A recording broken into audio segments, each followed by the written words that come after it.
Okay, looking at number 2 in section 2.4, it says state whether g of x is left or right continuous at each of its points of discontinuity.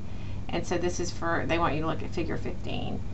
So at point 1, which you can see right here, as you approach c equals 1, which is that point of discontinuity, the value from the left is going to be equal to the function value. So we will say that it is left continuous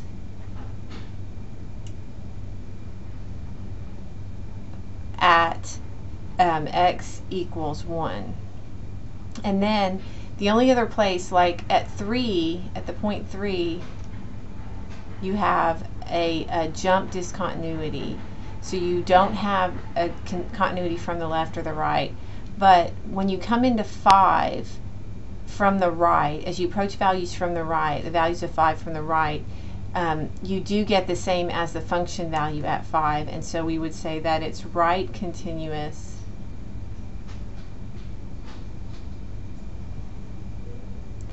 at x equals 5.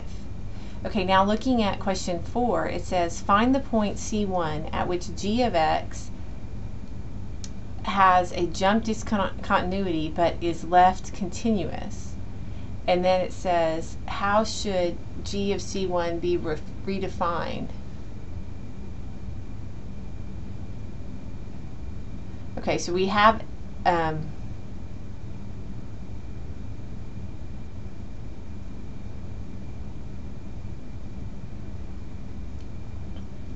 jump discontinuity. So this is number 4, looking at number 4. Just look at the places where you have jump discontinuities. 1 and 5 on your graph, you should see, I don't know if my little cursor will point, but at 1 and at 5 you have jump discontinuities. And what you can say there is that, but you have it's left continuous at x equals 1. So in order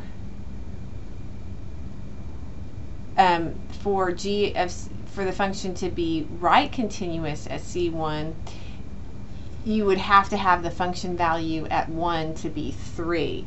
So what would have to be true, that this is, the first thing is C1 is 1, and then what would have to happen is g of C1 would have to equal 3 for the function to be right continuous.